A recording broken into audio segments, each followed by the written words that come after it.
एक बार की बात है, गौतम बुद्ध अपने शिष्यों के साथ बैठे थे। उसी समय एक राजा वहां पहुंचे और बुद्ध से कहने लगे, हे बुद्ध, जब से मैं आपका शिष्य बना हर कोई मेरा शोषण कर रहा है। आपका शिष्य बनने से पहले सभी लोग मुझसे डरते थे, क्योंकि उस वक्त मैं बहुत कठोर था और मैं किसी को मौत की सजा देने से पहले एक बार भी नहीं सोचा करता था। लेकिन आपका शिष्य बनने के बाद मेरा किसी को दंड देने का मन नहीं करता और ना ही मुझे गुस्सा आता है। मैं शांत हो गया हूँ और सभी को दया भावना से देखता हूँ, लेकिन कुछ लोग मेरे इस बदलाव का अनुचित लाभ उठा रहे हैं और इसने मेरे राज्य के लोगों को भी एक तरह के खतरे में डाल दिया है। कृपया आप मुझे बताएं कि मुझे अब क्या करना चाहिए। राजा की यह बात सुनकर गौतम बुद्ध उन्हें एक कहानी सुनाते हैं और कहानी कुछ इस प्रकार है। एक बार एक बड़े पेड़ के नीचे एक जहरीला सांप रहता था। पेड़ एक गांव के पास में एक कोने में हुआ करता था। वहां अक्सर सुबह शाम लोग बैठक लगते थे और खूब बातें करते थे।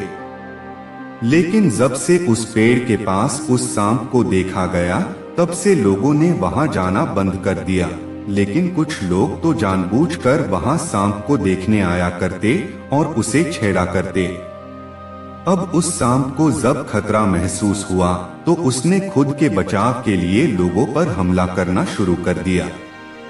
वह सांप अब अपने क्षेत्र में लोगों का आना भी बर्दाश्त नहीं करता था, जिससे गांव के कई लोगों की जान जाने लगी।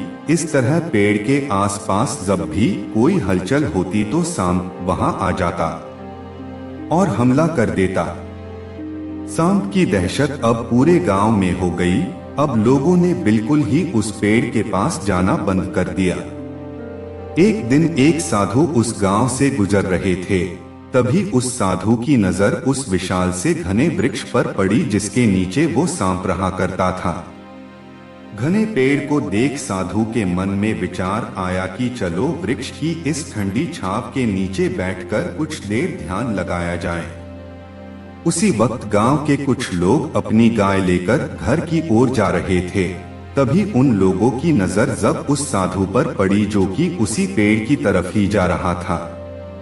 तभी लोगों ने उस साधु को सांप के बारे सावधान करते हुए कहा कि आप उस पेड़ के पास मत जाना, वहां एक जहरीला सांप रहता है जो जरा सी हलचल होने पर हमला कर देता है और अब तक कई लोगों को काट भी चुका है।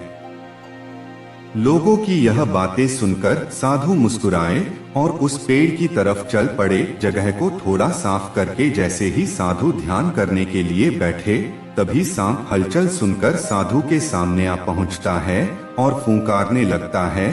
फूंकार की आवाज सुन साधु की आंख खुलती है और वह सांप को देखने लगते हैं। वह सांप की आंखों में देखते हुए एक मंत्र बोलते हैं और मुंह से फूंक मारते हैं। तभी चमत्कारी रूप से वो सांप साधु से बात करने लगा। अब दोनों एक दूसरे की भाषा को समझ सकते थे। सांप साधु से कहता है, हे मनुष्य, क्या तुम मुझसे नहीं डरते? क्या तुम नहीं जानते यह मेरा क्षेत्र है और यहाँ आने की किसी की हिम्मत नहीं है? साधु ने करुणा से कहा है, मित्र, इसमें डरने की क्या बात है? मैं किसी चीज से नहीं डरता, क्योंकि जब मैं जीने का लोभ ही नहीं रखता तो मृत्यु से क्या डर। सांप साधु की ये बातें सुनकर चौंक गया, क्योंकि सांप की इससे पहले ऐसे लोगों से मुलाकात हुई थी जो उसको मारना चाहते थे या उसके डर से भाग जाते थे, लेकिन वह ऐसे व्यक्ति से कभी नहीं मिला था जो उससे नहीं डरता। सांप साधु से इतना प्रभावित हुआ कि वह साधु के चरणों में पड़ गया और बोला, हे प्रभु, आप बिल्कुल सही कह रहे हैं। आज तक मैंने जो कुछ भी किया है अपनी जान बचाने के लिए किया है। अपने क्रोध के चलते ना जाने कितने निर्दोषों की जान भी ले ली। इसके बाद साधु को सांप बहुत सी बातें समझाकर वहां से चला गया। साधु की बात से प्रभावित होकर सांप ने निश्चित किया कि आज से वह किसी को नहीं काटेगा। वह अपने क्रोधी स्वभाव को त्याग देता है, दूसरों को काटना बंद कर देता है। लेकिन इसका नतीजा उल्टा निकलता है। जब लोगों ने देखा कि सांप ने लोगों को तो काटना बंद कर दिया है, तो लोग उसका फायदा उठाने लगे। जो उससे दूर भागते थे वो उसके पास आने लगे और सांप को परेशान करने लगे। बच्चे उस पर पत्थर फेंक कर मारने लगे, जिससे सांप आए दिन हमेशा परेशान और घायल रहता था। वह बहुत दुखी था, क्योंकि वह अपने जीवन का सबसे कठिन समय बिता रहा था। एक बार वह साधु फिर से उस गांव में आए। वह उसी पेड़ के नीचे बैठ गए। तभी साधु की नजर जब दयनीय हालत में पड़े उस सांप पर पड़ी, तो साधु ने उस सांप से पूछा कि मित्र, तुम्हारी ये हालत कैसे हो गई? तुम इतने घायल और इतनी दयनीय स्थिति में कैसे आ गए? सांप ने कहा, जब से आपने मुझे अपने हिंसक स्वभाव को छोड़ने के लिए कहा, तब से मैंने निश्चय किया कि अब मैं किसी पर हमला नहीं करूंगा। मैंने क्रोध करना छोड़ दिया और शांति को अपना लिया, जिसका नतीजा ये हुआ, लोग मुझे परेशान करने लगे, दुर्व्यवहार करने लगे। कोई पत्थर से मरता है तो कोई डंडे से पीट कर चला जाता है। सांप की बात सुनकर साधु ने कहा, मित्र, मैंने तुमसे कहा था कि बेवजह दूसरों को मत काटो, लेकिन मैंने तुम्हें तुम्हारी आत्मरक्षा के लिए हमला करने से नहीं रोका था। कहानी सुनाने के बाद बुद्ध ने राजा से कहा, हे राजन, तुमने भी मेरी बात गलत तरीके से अपनाया। मैंने आपसे अपने गलत स्वभाव को छोड़ने के लिए कहा था, किंतु आप अपने कर्तव्य से भी विमुख हो गए। आप एक राजा है। पूर्ण रूप से साधु की तरह व्यवहार करना आपको खतरे में डाल सकता है। तुम्हें सिर्फ अंदर से साधु की तरह रहना था और बाहर से राजा की तरह, ताकि जरूरत पड़ने पर खुद की, प्रजा की और राज्य की रक्षा कर सको।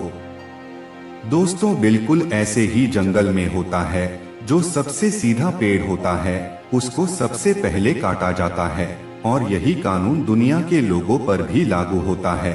अच्छे भोले लोगों का खूब फायदा उठाया जाता है। अच्छे लोगों को जिंदगी में अनेकों दुखों का सामना करना पड़ता है। इसलिए कभी किसी को अपना फायदा मत उठाने दो। लोगों को उनकी मर्यादा में रखने के लिए खुद को परिस्थिति के अनुसार बदलना सीख जाइए, अन्यथा आपका हाल भी उस राजा व सांप की तरह हो जाएगा। तो दोस्तों, उम्मीद करता हूँ आज आपको इस कहानी से कुछ अच्छा सीखने को मिला होगा।